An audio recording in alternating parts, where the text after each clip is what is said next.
to how to prepare for the exams. So as I mentioned in the introduction video, about 50% of all of the exams will be conceptual problems, and about 50% will be numerical or problem solving. Okay. Yeah. So yeah, some people make the mistake of just studying the math problems, thinking that they'll be all right, but they don't do well in the course. And these problem-solving problems are not just pure math problems. You have to know the concepts to do these well too. Okay, so don't overlook the conceptual part of the course. Okay, so the conceptual questions will usually be in the form of a multiple choice, or actually all of them. And the problem solving part will mostly be multiple choice. I might have some fill in the blanks. I'm still deciding what to do. Okay, but how to prepare for the conceptual part. Let's talk about that. So I don't know if I mentioned this, but everything, all of the exam problems are made by me. Okay, so nothing that I don't talk about during the lectures will be on the exam.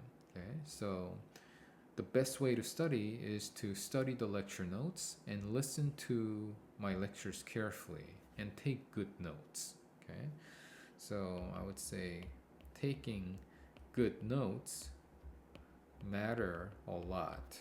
Okay, so when you're listening to the lectures, make sure I don't know, if you have a printer, maybe print out the slides and take notes there, or just take notes somewhere else, but take good notes. You gotta have well organized notes. Yeah, the exams are open notes this summer, but I can't allow to use computers or laptops, or I mean, you'll be using your lockdown browser, so you can't browse anywhere else. And you can't use your phones or tablets. Okay, so it's gotta be some hard copies, actual physical paper, and so on. Okay, so take good notes, and you'll have limited time on the exam, right? So you'll see that these problems are, some of them are maybe a little bit confusing, and yeah, you have limited time. So you can't have like 1,000 pages where you're gonna you try to look through every page during the exam. Okay, take good notes. Okay, and just to give you an idea, my conceptual problems are a lot of them are a little bit tricky. Okay, so these are not I'll just say not simple definition type problems.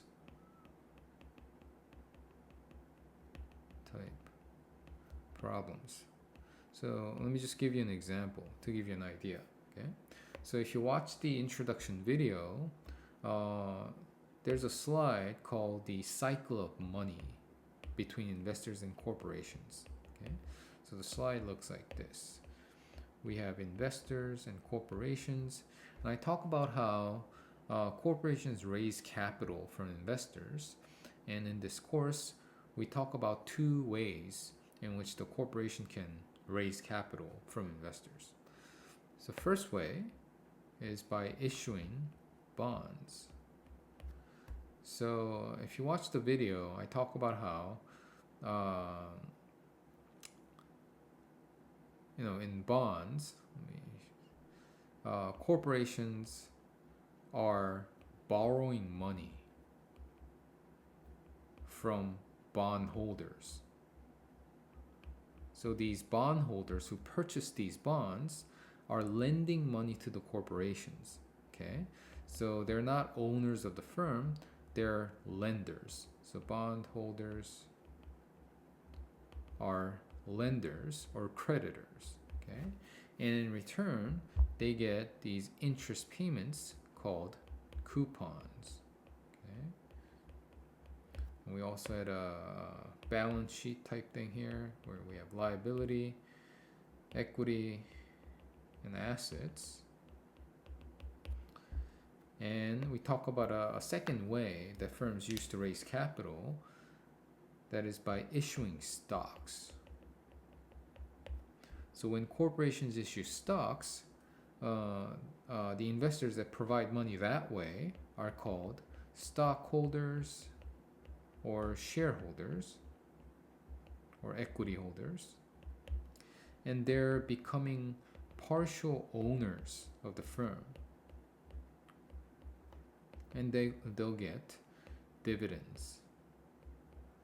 So in this relationship, corporations are not borrowing money from stockholders. They're essentially giving up partial ownership of the firm in return for capital.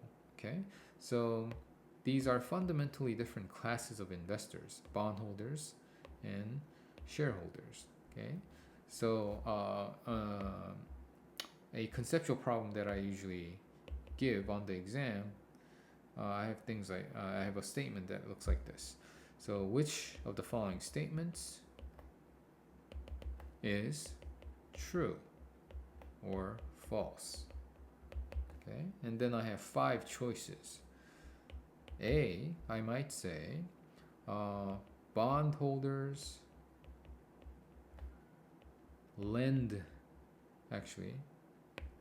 bondholders borrow money from corporations. Is that true? It's false. It's the other way around. Okay, so you might have heard the lecture and you might think, oh, bondholders borrowing money, corporation, sounds about right, but this is not right? It's the other way around. Corporations are borrowing money from bondholders. Okay, so something like this. I could also say shareholders lend money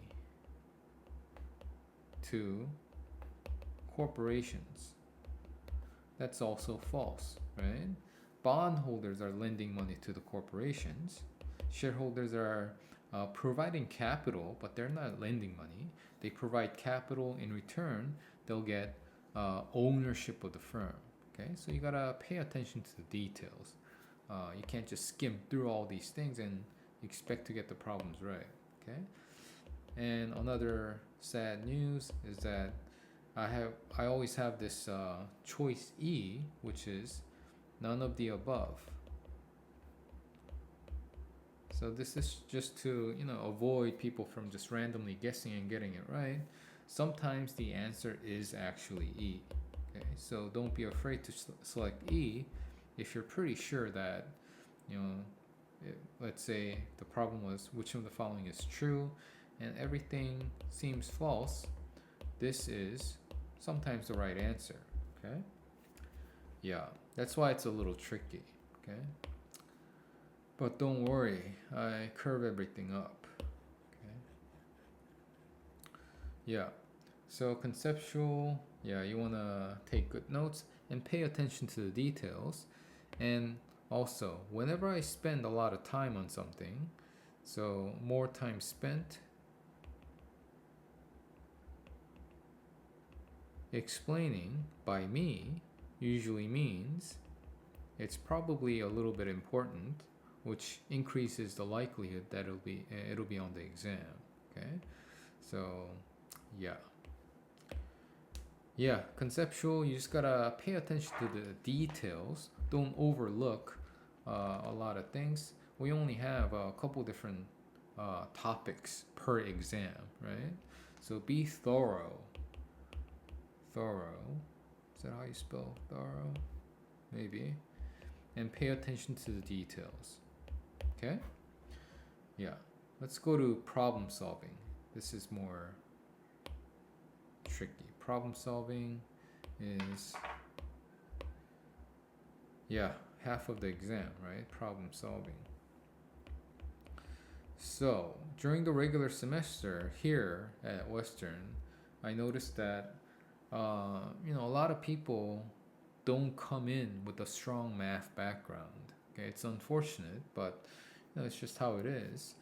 So you're not used to a lot of you who are not finance majors, or we usually have some engineering students, but a lot of people are not used to studying math or quantitative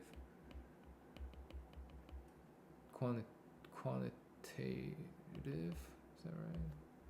Quantitative problems. Okay, so you're not used to how to you don't know how to study for these problems. Okay, but let me try to help you. Okay, so the key is you want to understand the problems, not memorize the steps. Okay, it's these things are totally different. Understand, not memorize steps. Okay, so for example, okay, I'll come up with a dumb example. Let's say we go back to your, I don't know, elementary school days, and here's a math problem. Johnny ate 2 apples in the morning and 5 apples in the evening. How many apples did he eat in a day, on that day? I don't know, on that day.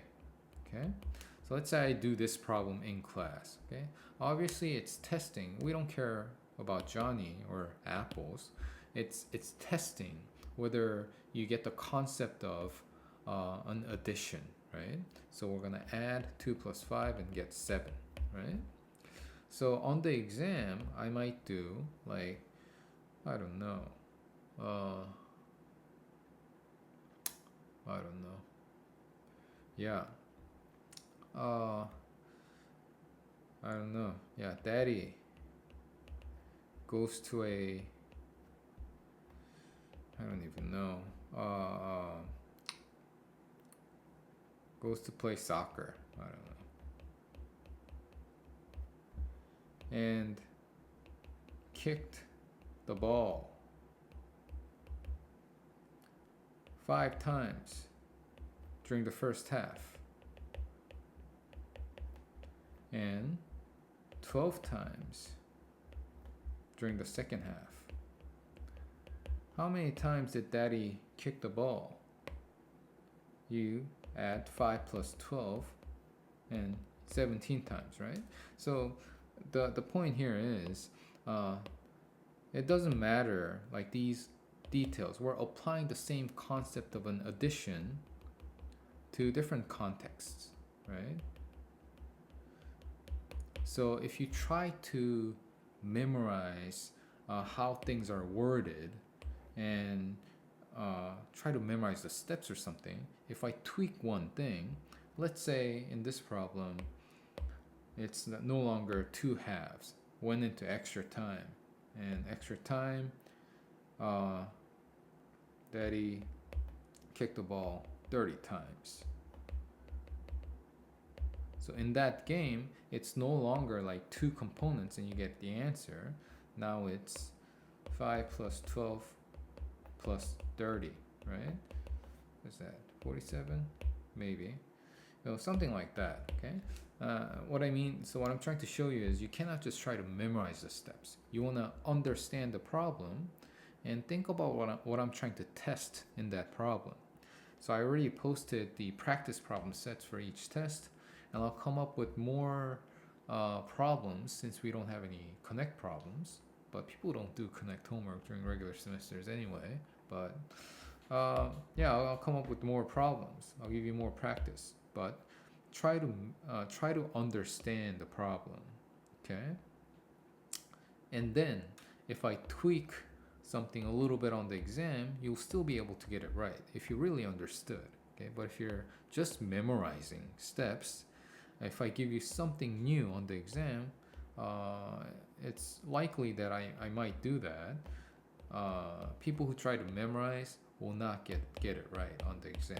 Okay, so instead of doing the same problem like 10 times, what I usually advise is spend more time dissecting the problem and memorizing, or sorry, understanding each step of the problem carefully. Okay, so usually solving a problem involves multiple steps. I'll tell you what those are, okay, real soon. Okay, multiple steps. So step 1, step 2, step 3. Make sure you completely understand why. You got to understand the whys. When you're understanding, you got to ask yourself, why did he do it this way? Why, when you're practicing on your own, why didn't I do it that way? Okay, you got to figure those things out, and then you'll finally understand the problem, and then you don't even have to do like 20 practice problems because you already understand.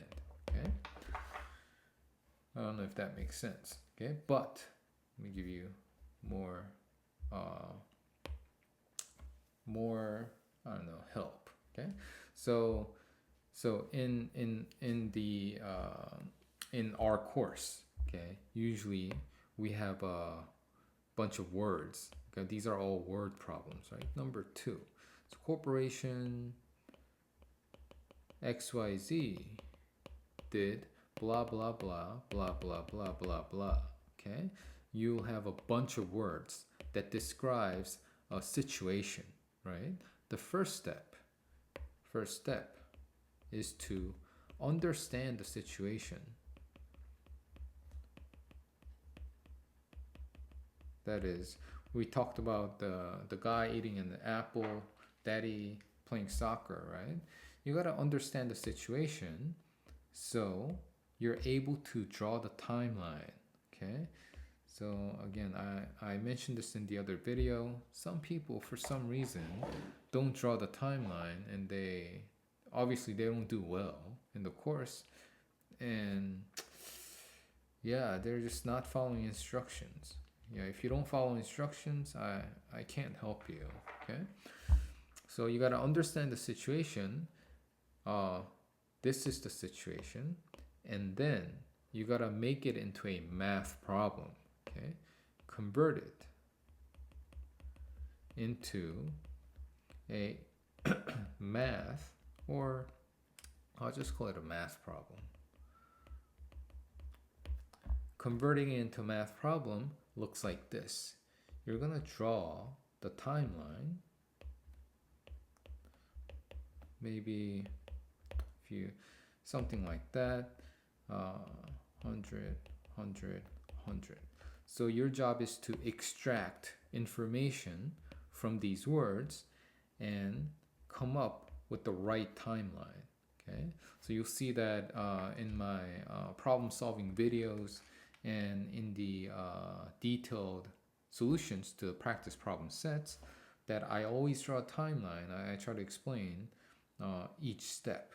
Okay, so make sure you draw the timeline and check whether you have the same timeline as me. Okay, so if you draw the wrong timeline, you're gonna work on a wrong math problem, in which case you will never get the right answer.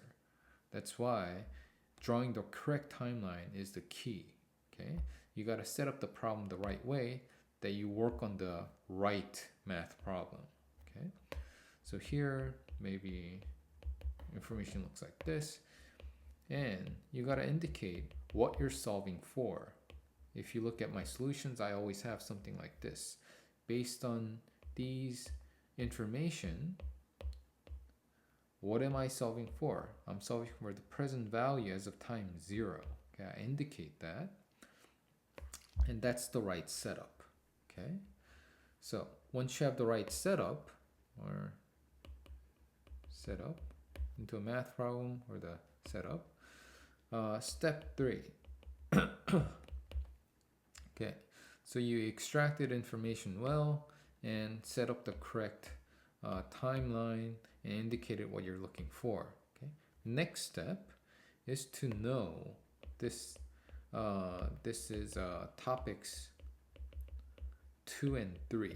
Okay, that's why when you look at the video, I say topics 2 and 3 are the most important topics in this course, because I talk about the different cash flow types and how to use the formulas, and we'll be applying the same concepts in topics 5, 6, 7, and 8, rest of the course basically. Okay, so if you don't know the math, you'll struggle until the end. Okay, so topics 2 and 3 are the most important. So step 3, based on this timeline, you gotta know what type of cash flow you're dealing with. Okay, so cash flows in this course fall into these categories. Let me use a different color. In topic 2, I talk about lump sum cash flows. Okay, it just means if you draw the timeline format looks like this.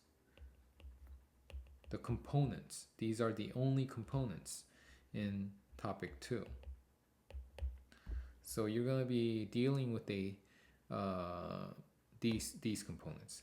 There will be an N, some kind of a period indicator, how many years away, how many years apart, and so on. And the R, the rate of return or the discount rate or the interest rate.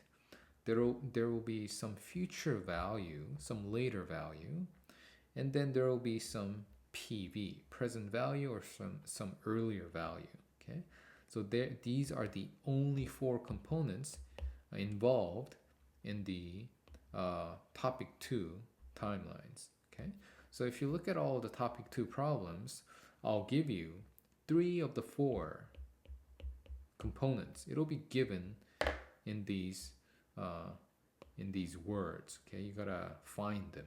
Okay, I'll give you 3 of the 4 components, and then I'll have you solve for the remaining 1. Okay, how easy is that? Okay, so if this is missing, you'll use the PV formula. If this is missing, you'll use the N formula. If this is missing, you'll use the R formula.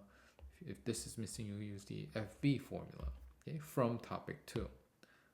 Again, these apply to the lump sum cash flow examples. Okay, the timeline looks like this. Okay, topic 3 gets a little bit more confusing. We deal with multiple cash flows. Here, the timeline gets a little more complicated. Okay, so instead of this easy format, you'll have a bunch of cash flows. Okay, cash flows might be growing or something. So you no longer have these 2 cash flows. Okay, 2 lump sum, multiple cash flows, more than 2 involved, basically. Okay, here I'll have you calculate things like PV of the cash flows or some future value, or I'll have you solve for CF or R, whatever. Okay, but you first gotta make a distinction between these 2. Are you dealing with the topic 2 problem or topic 3 problem? That involves knowing what type of cash flow pattern that you're dealing with. And in topic 3, you have, so it's getting messy, under multiple cash flows, you'll have annuities, regular or growing, and then you have perpetuities, also regular or growing, or you have just irregular cash flow patterns or combination problems.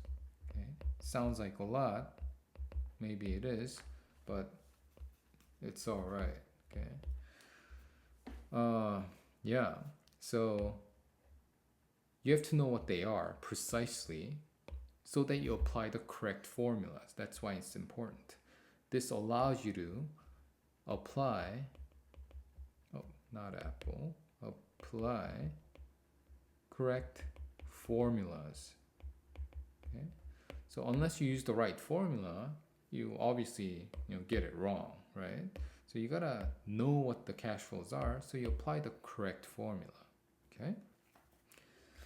And lastly, once you know what formula to use, you gotta be able to use the formulas correctly.